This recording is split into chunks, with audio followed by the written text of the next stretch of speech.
We now move on to cumulative frequencies. A cumulative frequency graph can be used to represent continuous data. And cumulative frequency is the total frequency of all values less than a given value. We'll see what that means in an example. Data points are plotted against the upper boundaries. This happens because we know that the data up to that point is precise. Okay? And cumulative frequency graphs can be plotted as a polygon or as a curve. Most of the times in this paper, you will be told to draw the cumulative frequency curve, and so keep that in mind. A cumulative frequency polygon is easier to plot, and it assumes a linear distribution in the sense that between, for example, two data points, the points are linearly distributed. And so they're just straight lines connecting the data points. When you look at the cumulative frequency curve, that's a more realistic plot. And it will be different for everyone because it's sort of drawing through the freehand, where your line will pass through each of the data points. As you can see, it usually ends up becoming an S curve. There's an S right here. The data points for both of them will be the exact same. So that's something else that you should also keep in mind. Let us look at our first example. Draw up a cumulative frequency curve and a polygon on separate grids. For both graphs, do the following. Use each graph to estimate the median height, and use each graph to estimate the IQR, the interquartile range. I'll explain that when we do that question. So what cumulative frequency means is, what's the total frequency of everything below that point? So from 0 up to 5, we have a frequency of 10.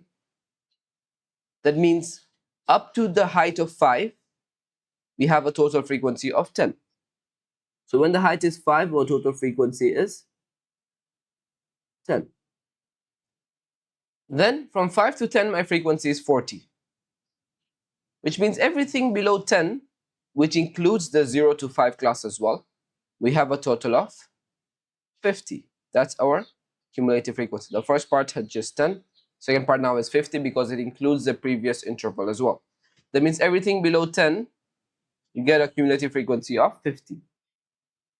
Then we move on. From 10 to 15, we have a frequency of 90 in that class. And so everything below 15 will have a total number of 140 data points when the height is below 15. So at 15, my cumulative frequency is going to be 140. And we'll do the same for the following. We'll get 200 here, and we'll get 250 here.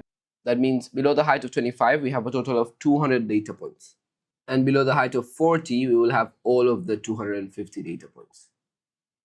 And so what this does, if you want to draw a cumulative frequency polygon, you will just connect these data points with a straight line. So straight line connecting this, straight line connecting this, this, and this. But if you want to draw a curve, then you will use your freehand, where you will connect the data points.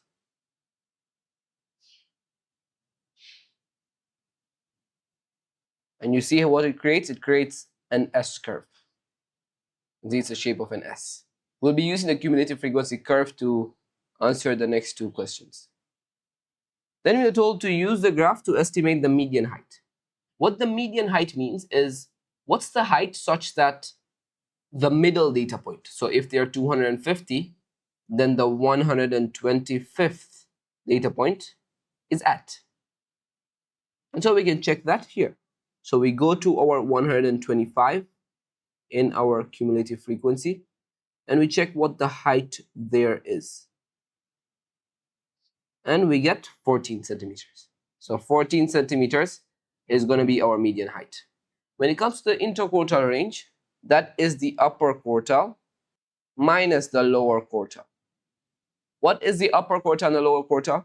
Is the 3/4 of the total number, total frequency, minus the 1/4 of the total frequency.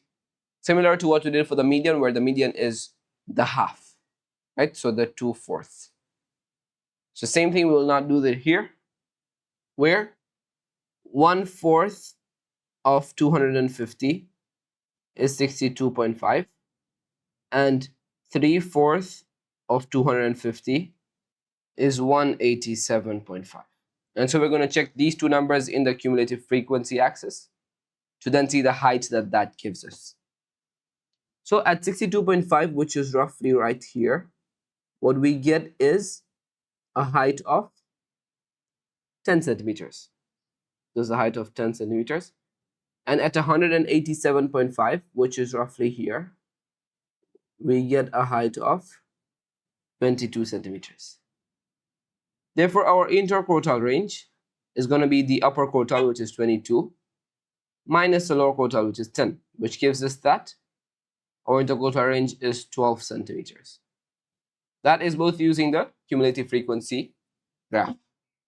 For example 2, we're given a cumulative frequency table where we're told the densities of 125 chemical compounds are in the table, where everything below 1.3, we have 32 of those chemical compounds.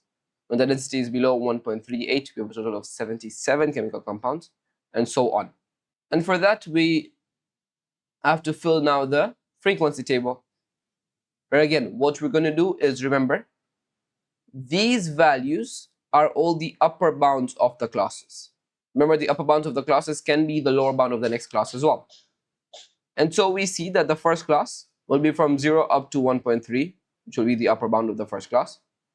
The second class will have the upper bound of 1.38. The third class will have the upper bound of 1.42. Why 1.42 and not 1.58? Because the last class starts from 1.42. And so these two classes have been grouped into this right here. Now we're told to find the number of compounds between 0 to 1.3. Not everything below 1.3, but 0 to 1.3. This will be the same as the cumulative frequency, because what this means is that we are looking at every density less than 1.3, but again, remember, all densities are greater than 0.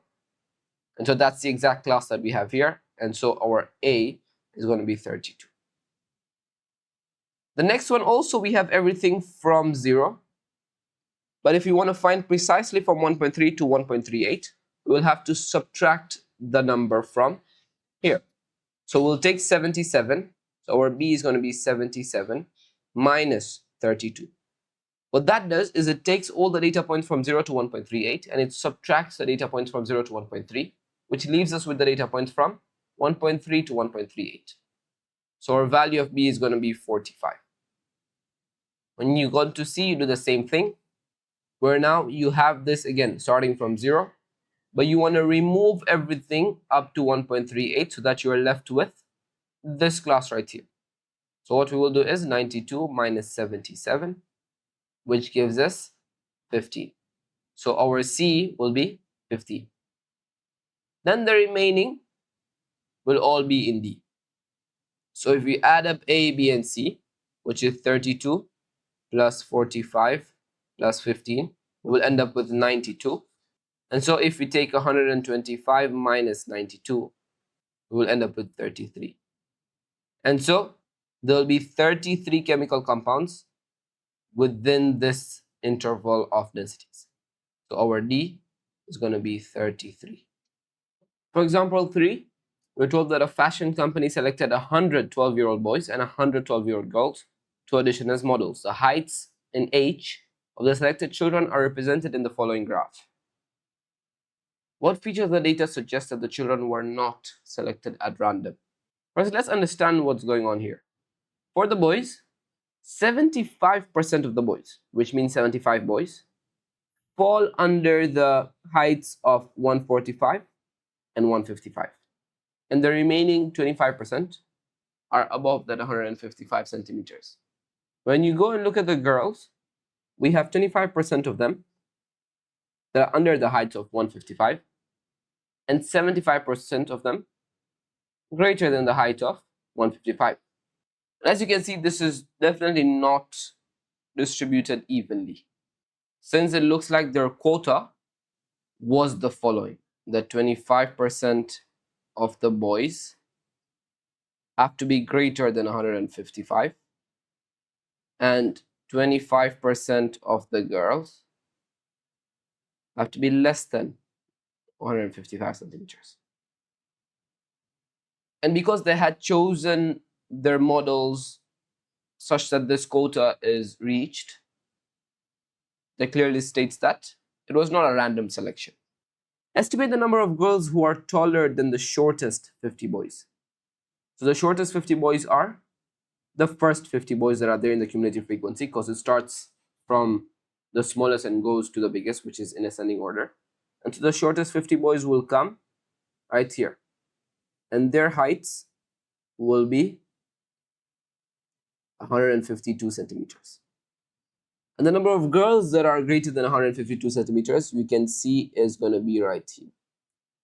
So our 23rd girl is 152 centimeters. Therefore, everybody from the 23rd up to the 100th girl is taller than 152 centimeters, which means they're going to be taller than the 50 shortest boys that are going to be there as well. So in here, we're going to have 100 minus 23, which gives us 77 girls.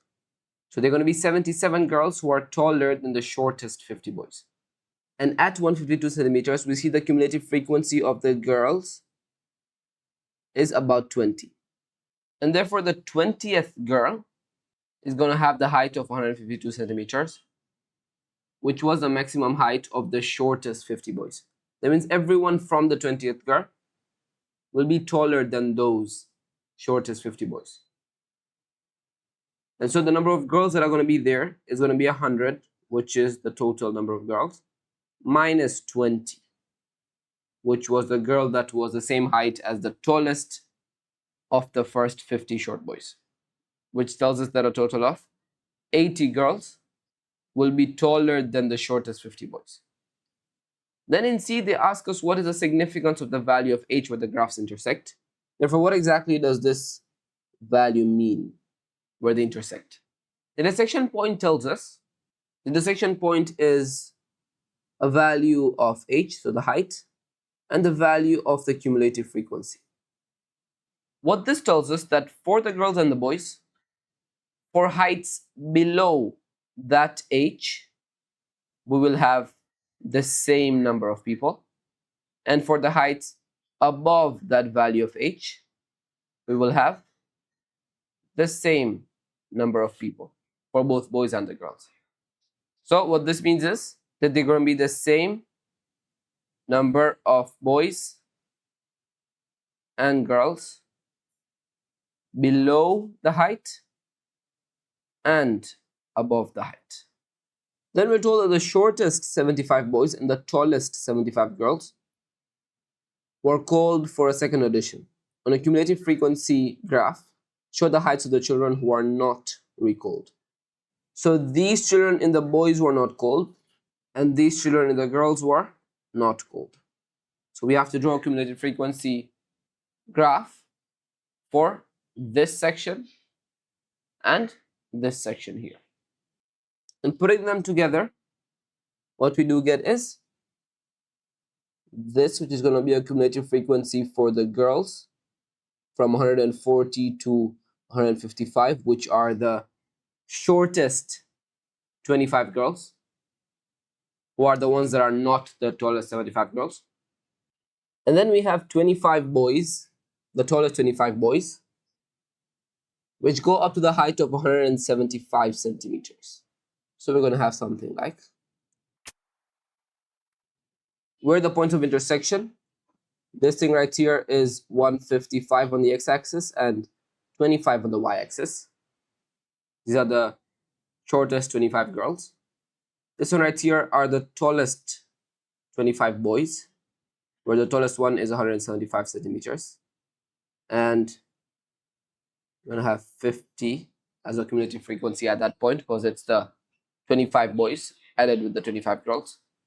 And this is going to be the last intersection point, which is obviously 140 on the x and 0 on the y. That's going to be the cumulative frequency graph of the heights of the children who are not recalled. As you can see again, cumulative frequency graphs do not have to be curved. This one had a straight line as a cumulative frequency graph because our initial cumulative frequency diagram for the boys and the girls separately was given using a straight line.